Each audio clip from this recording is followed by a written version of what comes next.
Hello friends, দেখুন এখন বর্ষার সময় আমাদের ছাদে অনেক গাছপালা আছে, তার মধ্যে ড্রাগন গাছ আছে একটা খুব বড়। সেটার মধ্যেই অনেকগুলো ড্রাগন হয়েছে, অনেকগুলো কাঁচা আর এগুলো পেকে গেছে। দেখুন দুটো তিনটে পেকে গেছে, আগেও কিছু খাওয়া হয়েছে। আর এগুলোই আমি ছিঁড়ছিলাম পেকে গেছে বলে। তা মেয়েও খেতে খুব ভালোবাসে, ও তো খাওয়ার জন্য একদম অনেক দিন ধরেই ব্যস্ত হয়ে গেছে। আর এটা খুব একটু শক্ত হয়, এই জন্য ছিঁড়তে একটু অসুবিধা হচ্ছিল। আর বর্ষার সময় এগুলো হয়। আর দেখুন কি সুন্দর হয়েছে, কালারটাও খুব সুন্দর। আপনাদের কার কার খেতে ভালো লাগে একটু কমেন্ট করে জানাবেন।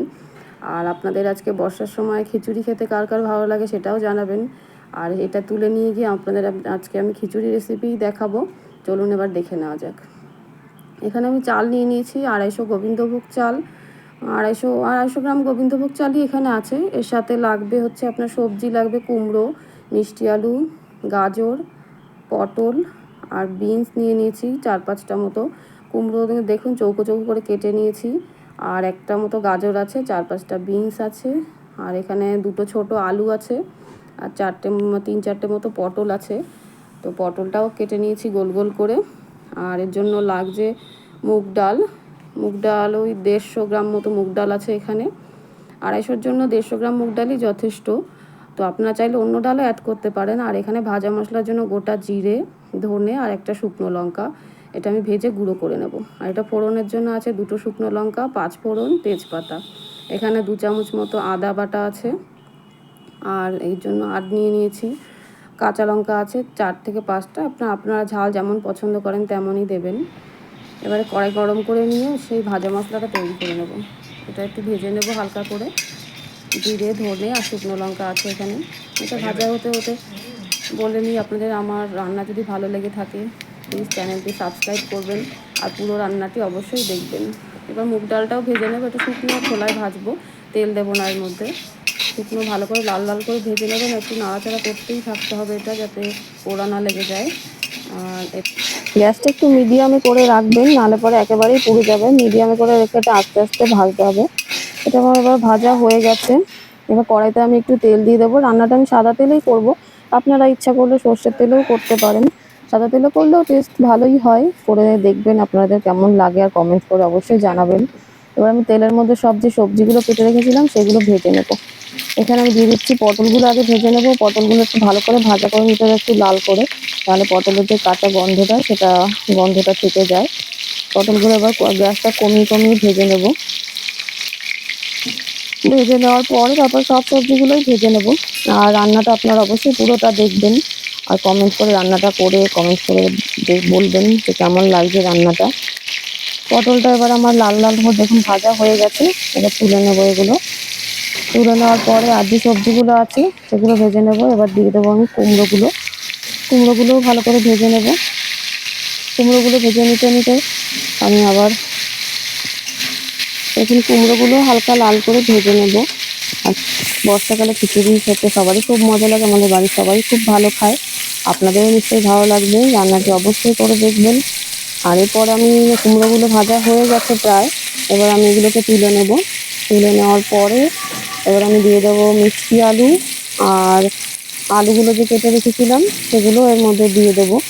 সব সবজিগুলো ভালো করে ভাজা করে নিলে টেস্টটা ভালো হয়। খিচুড়ির মধ্যে যে কাঁচা সবজির গন্ধটা সেটা লাগে না, ভেজে নিলেই সবচেয়ে ভালো হয়। আপনারা ভেজেই করে নেবেন। আর এমনিতেও করে অনেকে, কিন্তু আমার মনে হয় ভেজে নিলেই ভালো লাগে। তো সব সবজিগুলো ভাজতে ভাজতে একটু নুন দিয়ে দেবো আর একটু হলুদ দিয়ে দেবো, তাতে সবজির কালারগুলো ভালো আসে। এবার এটা লাল করে ভেজে নেবে, তো গ্যাসটা কমিয়েই ভাজবেন, নাহলে পোড়া লেগে যাবে। এবার দেখুন সবজিগুলো আমার ভালোই ভাজা হয়ে গেছে। এবার এগুলোকে আমি তুলে নেবো। দেখুন সবগুলো ভাজা হয়ে গেছে, তুলে নিচ্ছি সবজিগুলো। এবার যে গাজর আর বিনসটা কেটে নিয়েছিলাম এটা একটু হালকা করে ভেজে নেবো, এটা বেশি ভাজার দরকার নেই, এগুলো এমনিতেই সেদ্ধ হয়ে যায়।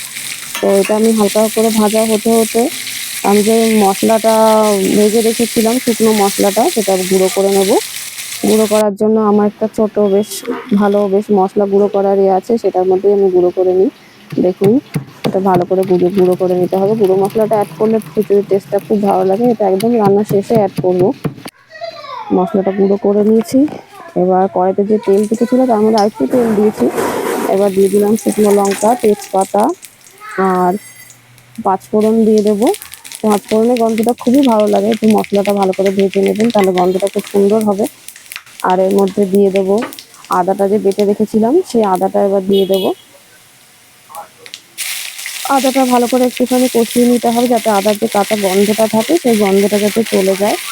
দেখুন আদাটা একটু ভালো করে নাড়াচাড়া করে মশলা খুব সুন্দর গন্ধ বেরোবে দেখবেন। যখন গন্ধ বেরোবে তখন এর মধ্যে আবার দিয়ে দেবো কাঁচা লঙ্কাগুলো।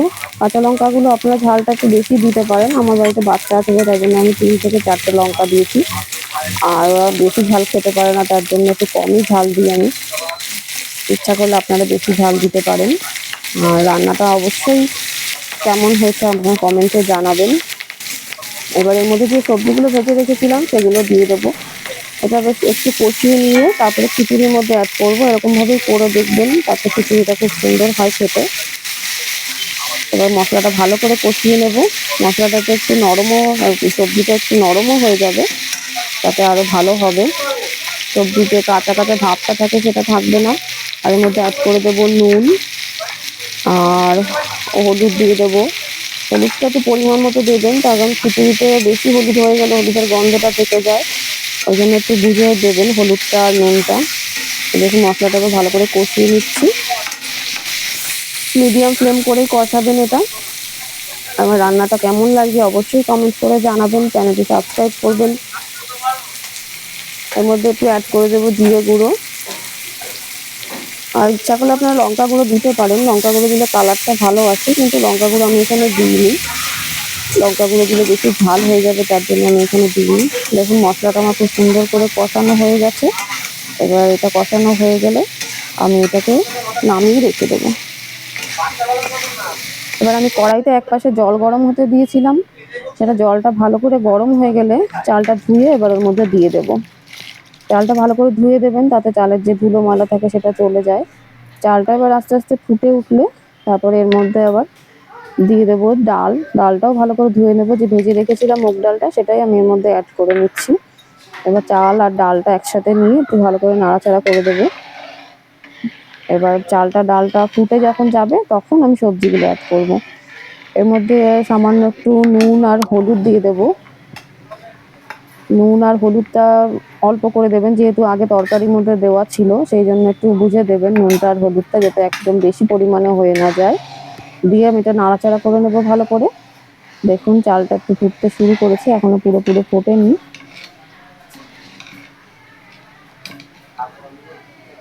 দেখুন চালটা মোটামুটি ফুটছে এখন। চালটা আবার ভালো করে একটু ফুটে উঠলে তারপরে আমি যে সবজি যে তরকারি মতন করে রেখেছিলাম মশলা দিয়ে কষিয়ে, সেটা ওর মধ্যে ঢেলে দেবো। ঢেলে আমি আবার এটা ভালো করে একটু নাড়াচাড়া করে নেব।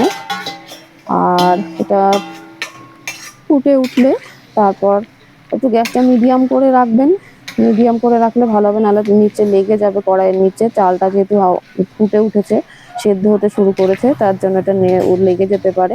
আর মাঝে মাঝে অবশ্যই একটু নেড়ে দেবেন, নাহলে পরে চালটা লেগে যাবে কড়াইয়ের নিচে। এটার মধ্যে হলুদটা একটু কম কম লাগছে, আর একটু হলুদ দিতে হবে মনে হচ্ছে। আপনারা একটু দেখে চেক করে নেবেন। বর্ষাকালে খিচুড়ি খেতে সবারই খুব ভালো লাগে। এর মধ্যে আমি একটু চিনি অ্যাড করে নেব। একদম চিনিটা রান্নার শেষে দেবেন। চিনি আর একটু ঘি দিয়ে দেবো 1 চামচ মতো। ঘি দিয়ে না একটু নাড়াচাড়া করে নেব। ঘি দিলে টেস্টটা খুবই ভালো লাগে, আর গন্ধটাও খুব সুন্দর হয়। ঘিটা আপনারা ইচ্ছা করলে নাও দিতে পারেন, আপনার যদি পছন্দ না হয়। আর আমার রান্না যদি ভালো লাগে একটু জানাবেন। আর রান্নাটা অবশ্যই রেসিপিটা করবেন। এই ভাজা মশলাটা যেটা আমি করে রেখেছিলাম সেটা এর মধ্যে অ্যাড করে দিলাম। এটা একদম রান্নার শেষে অ্যাড করবেন। এটা করে এবার আমি একটু নাড়াচাড়া করে নেবো। রান্না প্রায় হয়েই গেছে, দেখুন চাল ডাল সবই সেদ্ধ হয়ে গেছে, আর সবজিগুলোও সেদ্ধ হয়ে গেছে। একটু শুকনো শুকনো করে নেবেন, খুব বেশি পাতলা রাখবেন না। রান্না যদি ভালো লাগে রেসিপিটা অবশ্যই শেয়ার করবেন, আর কমেন্ট করে জানাবেন কেমন লাগলো। দেখুন খিচুড়ি আমার রেডি হয়ে গেছে, তো গরম গরম পরিবেশন করুন। দেখুন খেতে খুবই ভালো লাগবে। কিছু ভাজা, আলু ভাজা বা কোনো কিছু ভাজা দিয়ে খেতেও ভালো লাগে, তার জন্য আমি একটুখানি গোল গোল করে আলু কেটে নিয়েছিলাম, সেটা দিয়েই পরিবেশন করছি। আর মেয়েকে দিয়ে দিচ্ছি খেতে। মেয়ে এবার খাচ্ছে, খেয়েও মেয়ের খুবই ভালো লেগেছে, তার মানে আশা করি আপনাদেরও ভালো লাগবে। পুরো ভিডিও দেখার জন্য আপনাদের সকলকে অসংখ্য ধন্যবাদ।